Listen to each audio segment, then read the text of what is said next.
Hello and welcome. You're with India Post Live, India's first live conversation web television. This is a platform for all of you where all of you can participate, you can engage with us, and you can give us your thoughts and your comments on the conversations that we have. Well, right now we are about to discuss something that has created a lot of angst, needless to say, a lot of ire amongst all of us, not just people of Bangalore. Yes, I'm talking about the case of the 6-year-old child who was sexually assaulted by her skating instructor in her own school, in the premises of her own school. Well, after this man was arrested, his laptop and his mobiles were confiscated. Videos, pictures of child pornography were found, images of little children getting raped, getting sexually abused. So this brings us to the larger question, the issue of pedophilia. Have we Indians still not been able to recognize that this problem exists in our society? Do we still look the other way? Do we still not want to believe that normal people can be offenders or perpetrators? Well, we are going to talk about all of that. I have with me in the studio Sanjay Singh. Sanjay is the founder of Chuppi Todo, an NGO that is working purely on this very, very significant issue of child sex abuse. Sanjay, thank you so much for joining the conversation. We will also have online guests who are joining us right now. I have with me from Bangalore Dr. Sangeeta Saxena. Dr. Saxena is a social activist. She is working with Enfold. Dr. Saxena, thank you so much for joining the conversation. All right, first let's take a look at this audiovisual before we start talking. Indians prefer to keep issues about sex under the carpet, and child sex abuse has remained largely unrecognized in the country. But skeletons have been tumbling out of the closet every now and then. The Bangalore case last week, where a 6-year-old was raped inside school premises, is just a grim reminder. Health professionals estimate that 4 out of every 10 boys and 6 out of 10 girls have been sexually abused at some point by an adult. Gruesome, given that minors form 40% of India's population. What is worse is that primary perpetrators of child molestation are people the victims know and trust, relatives or family friends. Isn't it time we accept the stark reality, and only an open debate will be able to help us protect our children from this menace in society? All right, so isn't it time we accept the issue? Isn't it time we start talking about it so that our children can remain safe in their schools, in their homes, in their neighborhoods? Sanjay, opening comments from you. You are working on child sex abuse for so many years now. No, it's what do you call? If you look at the statistics, it's very scary that every second child in India is sexually abused. So what kind of society we are talking about? That means we are talking about each and every household. So we need to be really careful, and we need to start from God knows where, because it will take ages, it will take generations to eradicate, not eradicate, even to come down, lessen this impact of whatever we are talking about, child sexual abuse we are talking about. We go to schools, we educate children about safe and unsafe touch, and we come across, there are areas in Noida, we have done surveys, and we have come across, the cases of child sexual abuse is as high as 83% in a society, because it's that's why we are trying to understand why it is like that in that particular community. Because there are Bangladeshis, there are migrants, basically Nepalis, there are and there are a lot of 83%. It's shocking, it's shocking. We went there because there's no one to look after them, because mother, father, both of them go out and work, and children are loitering around the street because there is no school. There is a community school over there, but they don't go there. They are not admitted there because they don't have enough material, the issues related to admission. It happens.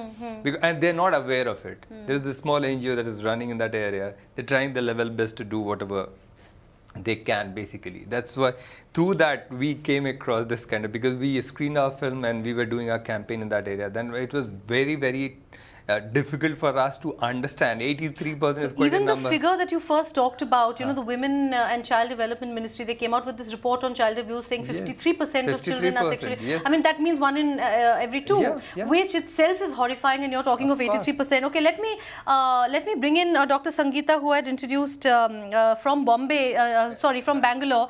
She is a social activist working with Enfold.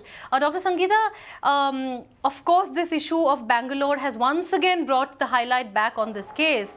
But pedophilia is something that exists. Pedophilia is something that is prevalent in our society. What do you think can be done to ensure that people actually get over this whole thought of, sweeping it under the carpet? Why don't we talk about it? Yes. So as Sanjay was mentioning, it takes a change in our mindset, and we need to empower our children to be safe. So we need to begin to talk about personal safety, and we need to begin to address the issues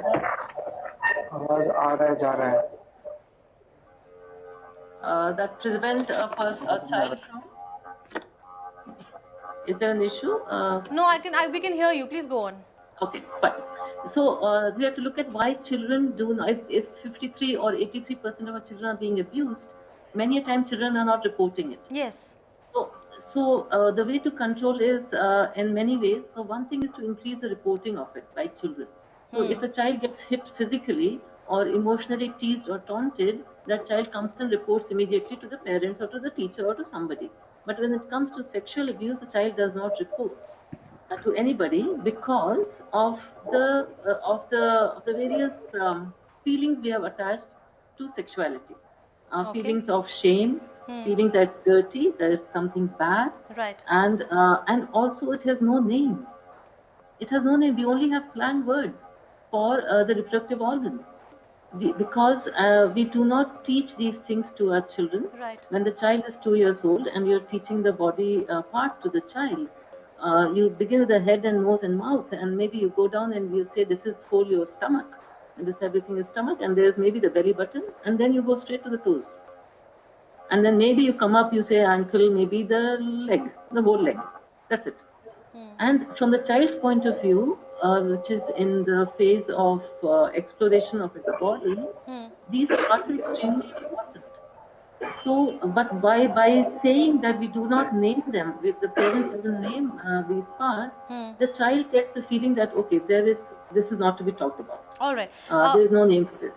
Can I just ask you one more thing? Since you've been working on CSA for so many years as well, pedophilia, is it a sexual orientation or is it a sexual deviation? Is it a perversion? Because I was just reading, some reports have come out saying it is actually a sexual orientation. Sexuality is very, very difficult to understand. Yeah. And you cannot attribute any one single factor to it. Right. So, sexual orientation and sexual, your identity, everything is inborn in the sense that who you think you are, which gender you belong to, whom you feel attracted, is increasingly believed to be inborn. Now, when it comes to an expression of that, so we generally normally feel attracted to adults. There is something inherent in the body that attracts us. Right. There are pheromones that an adult body exhibits. And that increases the sexual attraction. That's why most of us feel attracted towards growing, like adolescent or adult bodies. Now, when it comes to attraction towards small children, I came across this very interesting post by a young boy about 15 or 18 years old who was saying that I have never touched a child, but feeling inside me, I have a feeling that I'm a pedophile, that I feel sexually attracted towards children. I've never touched a child. But I am getting these feelings and looking at the net, I think I'm a pedophile, I need help. Please help me. Wow. Yeah. Looking at the internet, right? Looking at the internet. Okay, let me now bring in Dr. Sangeeta, Mr. Pawan Duggal. He is an advocate and he's a cyber law expert. Mr. Pawan Duggal, thank you so much for joining the conversation. You just heard Dr. Sangeeta say that a 15-year-old to 18-year-old child watched pictures on the internet and he felt he wanted to touch a child. He hadn't touched a child, he wanted to touch a child. What are your views on pedophilia versus whatever is happening in the cyberspace? The fact that, you know, this boy's, the person who was arrested in Bangalore, his laptop were full of these images, and you have been very actively campaigning against this. Please give us your thoughts, Mr. Duggal. I believe that today this is a huge problem. The fact that we do not equip our children to deal with this issue further complicates the entire scenario. Right. In fact, we all like to put it below the carpet, and without realizing that the law is already blind and the law does not make a distinction as to whether you have well equipped your children to deal with these challenges or not. For example, in this case, when these pictures of this pornographic content is found on the laptop of this child, technically speaking, he has committed an offense Yes. under Section 67 of the Information Technology Act 2000. Now, that's an offense that gets committed the moment anyone, including a child, not only publishes, transmits, but also causes to be published and transmitted in the electronic form content which is either obscene, which is lascivious, which appeals to the prurient interests, or the effect of which is to tend to deprave and corrupt the minds of those who are likely to see, read, or hear the same. More so, in case if these pictures specifically relate to children, they come within the wide umbrella of child pornography, which is already declared as a heinous offense under Section 67 Capital B Yes. of the Information Technology Act 2000, gets you 5 years imprisonment and fine. So clearly, whether you like it or not, if you don't know that you're committing a crime, the law is not bothered. And the law does not even distinguish whether you're a child or whether you are an adult. The only distinction will be the law would apply with its full force, except that if you are a child or if you are a juvenile, then the provisions of the Juvenile Justice Act would apply as contradistinguished to the normal world. But clearly, I think it's time that we need to make cyber law as part of course curriculum within schools. No longer can this be held on up to colleges or Right. postgraduate degrees. Why? Because today children are getting more and more access to technology. And if we are not educating them on what are the booby traps that are waiting for them, Right. the fact remains they will fall in these traps and their entire future prospects will be prejudicially impacted with the passage of time. So I think a lot of focus has to be on capacity building, on strengthening family values, and also making cyber law education as an integral part of the course curriculum. Well, thank you so much, sir. That was amazing the way you put it so succinctly. Now, it was only in the year 2008 that child pornography became a crime, and how it differs from the rest is even downloading it is a crime. Even if you don't want to transmit it, even the act of downloading child pornography is a crime, and you played a major role in getting that law made, you know, under Section 67B. But, sir, you know, this disease or this menace of pedophilia has been existing in our society for many years now. So you are, I mean, obviously cyber crime and, you know, the access to internet has probably, as you suggested, probably corrupted many minds. But what do you think, where you come from, what do you think can actually be done? Because Sanjay was just talking about safe touch and unsafe touch. Dr. Sangeeta was also talking about educating the children. What exactly are the specific things you think can be done to, prevent this menace? Like this child, the 6-year-old child, she is not even safe in her school, sir. I think a lot of things need to be done. The first and foremost is sensitization. That sensitization really requires, amongst the target audience, in terms of sensitizing them, that the law has now gone far beyond what you actually are thinking of. It's not just mere downloading. Right. Today, if you browse a website that has got child pornography content, that becomes a child pornography offense. Okay. That gets you 5 years jail time and fine. So even if unauthorized browsing, unintentional browsing of a website which is containing child pornography content will expose you to legal consequences of 5 years imprisonment in case if your matter is reported. So when the law has gone that far away, it's high time to tell the children that you will have to have safe browsing habits. Okay. We'll have to sensitize them that the internet is a huge data dragon with infinite memory. And there's all kinds of contents up on the internet. Positive, negative, obscene, decent. And I think we need to equip our children in sensitizing them as to what they need to be careful of. This is not to say that we are in any case prejudicially impacting their childhood. No. Today's childhood is already vanishing much more faster. Earlier, yes. Today with puberty coming in far more earlier than earlier times. Yes. Today's children are far more well educated than our children at our times. So therefore, if we can empower them, that will be the first major step forward. And the empowerment doesn't take place through law. It takes place through sensitization. It takes place through safe surfing habits. And it ultimately boils down to adopting cyber security as a culture. If we are sensitizing them about the negatives of going to this content, at least we are preparing them, just like we prepare our children, that when you have to cross a board, please look left, right, and when nobody comes, please cross the board. So I think these browsing habits have to be taught to children just as traffic habits and road rules as such. All right. All right. Let me bring in Sanjay now. Sanjay, in fact, your NGO Chuppi Todo, you have made a very short but a very educative clip on, sensitizing, as Mr. Pavan Dugal was just talking about, sensitizing children. Only when you sensitize them can you empower them to say no, right? Okay, let us, with your permission, we would like to play that video on India Post Live so that, through India Post Live also, as many people who are watching this gets that message across of the importance of sex education and the importance of warning children against, as you said, the safe and the unsafe touch. Please take a look at that video.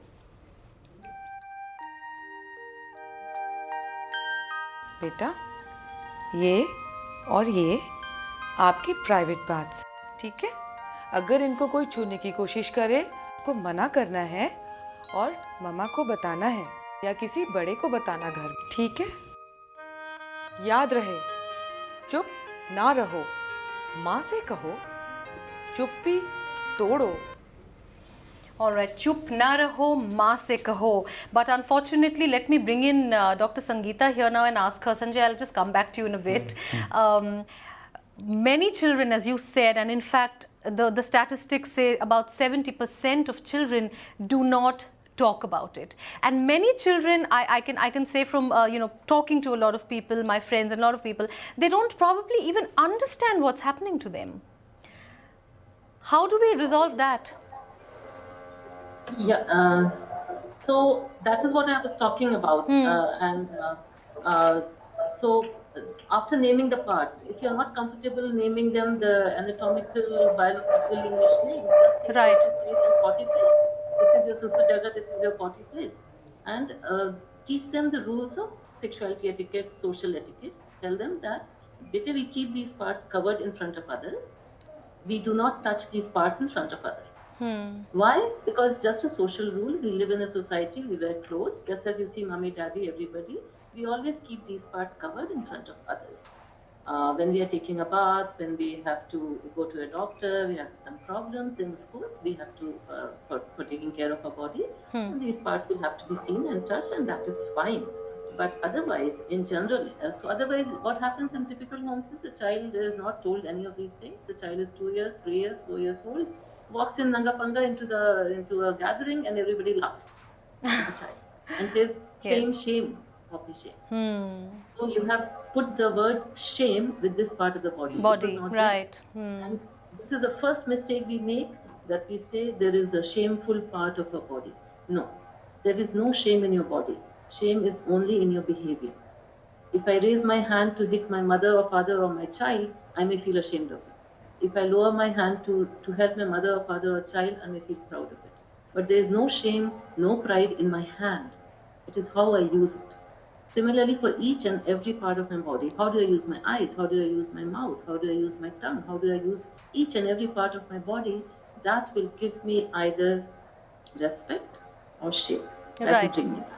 Right. So we teach these rules, and then we say these are the body safety rules. We keep it covered. We do not touch it in public. and we respect the rules of others. So you will not touch others in these parts. You will not remove their clothes from these parts. Otherwise, children often, small children, they will pull down each other's knickers or pants and laugh at each other. Right. No. So we tell them, if somebody does this, if somebody breaks these safety rules, come and tell me. Yes. Now to that person, you may or may not be able to stop that person because they are bigger than you. No problem. The person is doing something wrong. They are breaking a rule. So you come away from that place as whenever you can, as safely as you can, and come and tell me, or anyone who is a trusted adult, who is a safe, trusted adult nearby. Tell them that this person was breaking my body safety rule, so that we can stop this person from troubling children. They are doing the wrong thing. They are doing the shameful thing. They need They need punishment, just like any other traffic rule, this, that, any other rule. Right. That's very nicely put. Sanjay, let me go across to you now. Dr. Sangeeta talked about the body safety rule, and how it should be taught, like traffic rule: look to the left, look to the right, and then cross the road, and all of that. Very nicely put. But if you talk about the issue in India, is it really happening? No. The shame, poppy shame. When a child walks into the room, probably, just out of the bathroom and, just enters the room like that, everybody laughs. And the child is then, the ingrained philosophy is that this is wrong, this is shameful. So that is the problem, Yeah. Even something happens with the child, they don't talk about, they feel ashamed in a sense. Yes. They feel that they are guilty. Absolutely. Actually, that's not their fault because they have been manipulated by others, That's what we teach, In fact, this report, this study on child abuse of 2007, in which it's, the figure is 53%. Other than assault, touching, fondling a child, exhibitionism, forcing a child to exhibit his or her private body parts, photographing a child in the nude. I mean, these are all forms of sexual abuse. Yes. But unfortunately, how many people even know about these things? That's an issue, Yeah. That's what we need to talk about, because whenever we go to school, what we do, we teach them 3 R's. Is recognize, resist, and report. This is what we do. Like, okay, recognize the bad touch, unsafe touch, and resist it if you can, possibly. And then finally you can report it. That's what resist, in a sense. You say no and run away from that because you are small. That's what we try to teach them. That's How do they run away from their uncles? No, possible. Sanjay? If possible. If People they possible. trust, No. It's like, that's what I'm trying to tell you. Yeah. If possible. I know it's not that easy. It's very difficult to talk about. It's The very whole easy. issue is the perpetrators. Definitely. That's what they do, is like something called grooming, They're smart guys. They know how to manipulate their senses, and they ultimately, once they are sure that this boy or a girl is not going to talk about it, then they do whatever they want to do. That's why it's a proper preparation. It's one day. Like, it's not a sexual assault one day. It takes, they groom a person. That also takes planning. Oh yes, they groom, and they're over smart, They groom them properly, and they win trust of parents, and then they do it. Because I've come across a lot of cases, that, okay, very close relative, cousins and mama, chacha, anybody, you name it, even fathers, you have come across this. It happens, It's very shameful, it's very difficult. And how do we go about it, Relationship, incest, taboo, what do we talk about? What kind of society we are talking about? Then sometimes it becomes very difficult for us to digest a particular, like 6-year-old, imagine, 6-year-old. There has to be a problem with this guy, Absolutely. It has to be. I feel to understand, That is why I was asking Dr. Sangeeta. I mean, is it a sexual perversion? Is it a disease? Is it an orientation? Those who are pedophile, it's said they cannot be corrected. That's it's said. So it's an orientation. It's reported in textbooks. In psychological textbook, they say that they cannot be treated. I mean, we live in a country, sir. We live in a country, Mr. Duggal. I'm sure you might agree with me. I don't know. We live in a country where there are people who don't even want to include sex education in curriculum. Forget about pedophilia, forget about, I was just asking this question. We had a conversation on this a few days back. I was talking of what about teaching children safe touch and unsafe touch. This was before the Bangalore case happened. The whole fact that sex education itself is not, people are resisting sex education, sir. This is not even sex education. It's simple. It's simple. These are your private parts, Exactly. You need to just not allow somebody to touch it. This is not education. This is part of growing up, you know, this simple growing up process. Nothing great. Sir, your comments on this? I think I completely endorse the thought process because I believe it all has to start from the very beginning. You cannot fault the education system, you can't fault the laws, you can't fault the capacity building. It has to start from the family. And I think we are prisoners of our own historical backgrounds. Yes. And that's the reason sex education continues to be a taboo. The fact is, if we are going to ensure the respect of our children for their own bodies, for their Yeah. own bodily parts, Yeah. I think that's going to start the foundation of a healthy future. And we should all stop running away from this fact. Well, whether one is a male or one is a female, the anatomy is what the nature has granted us. So there's nothing to feel ashamed about it. But if we are able to sensitize our children Right. that please do not allow yourself to either be touched, fondled, or exploited in any manner whatsoever, Yes. I think we are doing nothing but empowering them. And it's all about empowerment. At this tender age, when we do not have the capacity to understand the ramifications of such activities, Absolutely. it's our job as family members to ensure that they get appropriately well empowered by education, by awareness, and by knowledge.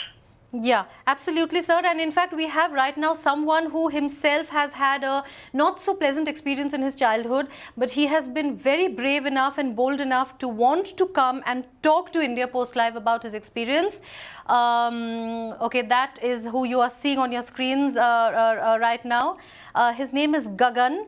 Gagandeep, welcome to the conversation and thank you so much for joining. First of all, the fact that you're ready to talk about something that happened to you. Tell us, Gagan, tell us your story. Actually, I was in 3rd or 4th standard, and I was in a hostel, and one of my seniors told me, "Oye, chal bahar, chal mere saath." Okay. I was like, "What?" I was like, "What?" Okay, चल भाई कोई दिक्कत नहीं ऐसे चल ले. So मैं गया उसके साथ, and he started, like just open your shirt. What? Open your shirt, and he started, मतलब shirt उतारने लगा मेरा, and I was just scared at that time, and I saw my teacher. I told him, just stop this now, otherwise I will shout. Then Okay. then I feel better. He let you go after that. Okay. How old was this boy, your senior? 12, 13 around. 14, 15. Okay, so you were in 3rd standard, which means you were about 8 years old. I was an 8-year-old. Huh? 3rd standard. 8 years. You were in 3rd standard, right? You were 8 years old and your senior was 14 years old. 14 years old. Okay, Dr. Sangeeta, let me bring you in here now. Here we have 2 children. We have 2 children who are doing this. Can you unmute your mic, please? Yeah, okay. Yeah. Tell me. Yes, so this is a case of what we would call abuse, sexual abuse, because mutual exploration and all that is within 2 years of age group, and generally mutual exploration by children begins anywhere from 3 and may go up to 6 or 7 years of age, and thereafter they learn the social rules, they pick it up, and they're more modest and their own bodies begin to change. So as a 3rd standard student or 8 or 9 years old, Gagan felt that this is wrong. I don't want to do this.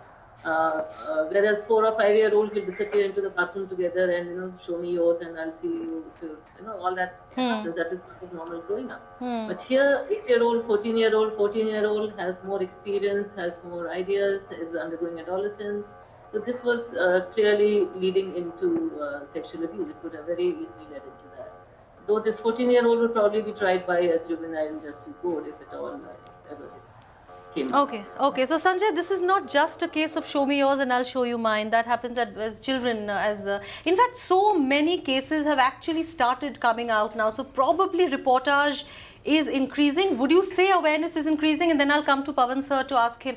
Do you think awareness is finally increasing? Are we finally beginning to talk about it? Of course, little bit of awareness is there. A lot of child professionals are coming in, and apart from that, a lot of things are happening as far as legislation is concerned, because we have started talking about child rights. Now it's at least something is happening. There is a new law that has come, is POCSO that has come in. This very good law, basically to protect children. And apart from juvenile, if you're talking, JJB is there, already there existing. So there are a lot of things happening, and we are in transition, and we have the largest number of children in the world. you know. Exactly. And now That's the thing worrying is, part. it's now we need to be careful about the way we handle, And if you're talking about, there were a lot of cases, there are a lot of foreigners, they come in India. This is sex tourism, They are pedophiles, they come here and there was a famous case called Anchorage case, that is Bombay.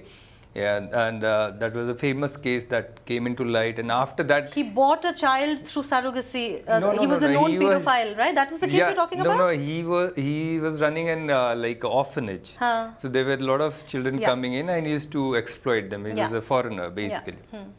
So this is a famous case. There are a lot of things happening. And like Kerala, Goa and Bombay, they are in the circuit. Mizoram They're also in reported circuit. 630 cases of child abuse between 2003 to 2009.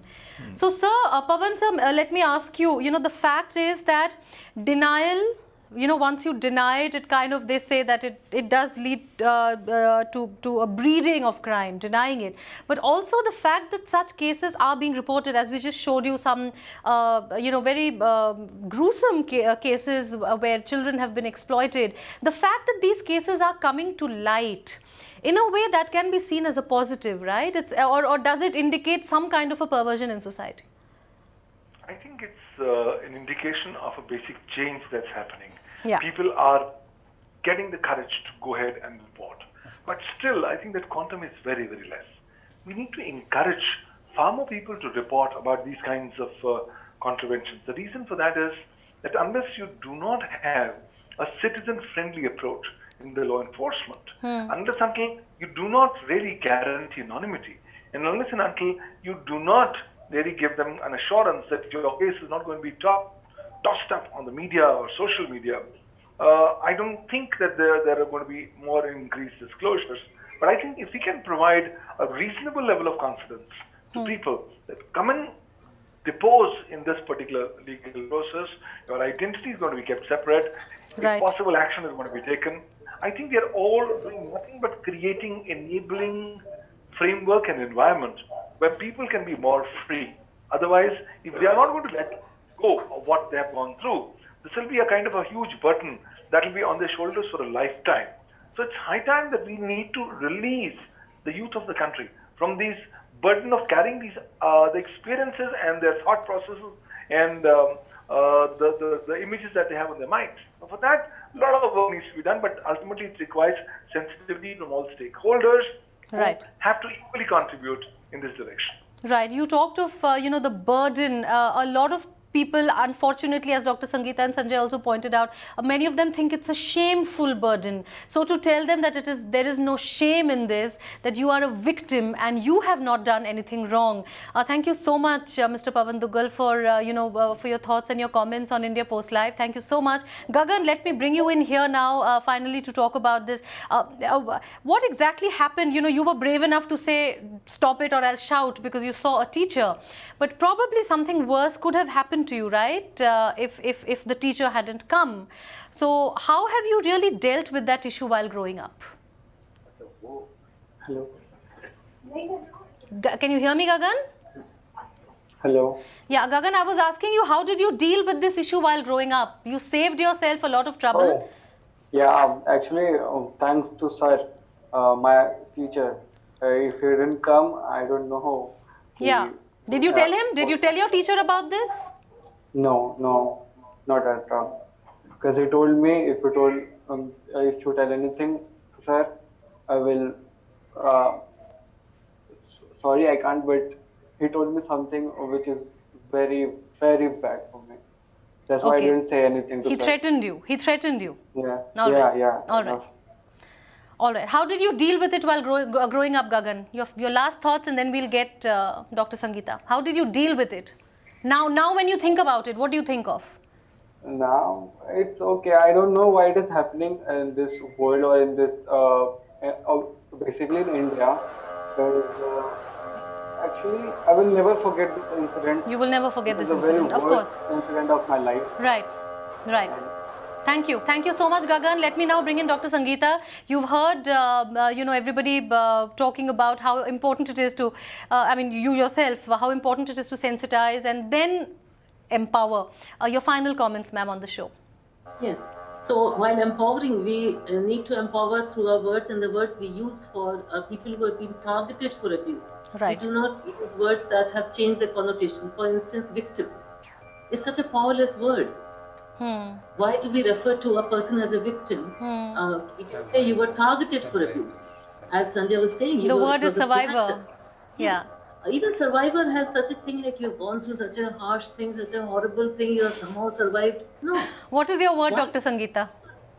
My word, like lack of a better word, we have been using the word target. You Target, have been targeted. The person has planned it. You are the target. He will do it, come what may, or she will do it, come what may. No. So Alright. use the word target. Say that you were a witness to the crime. Right. You are in a very powerful situation.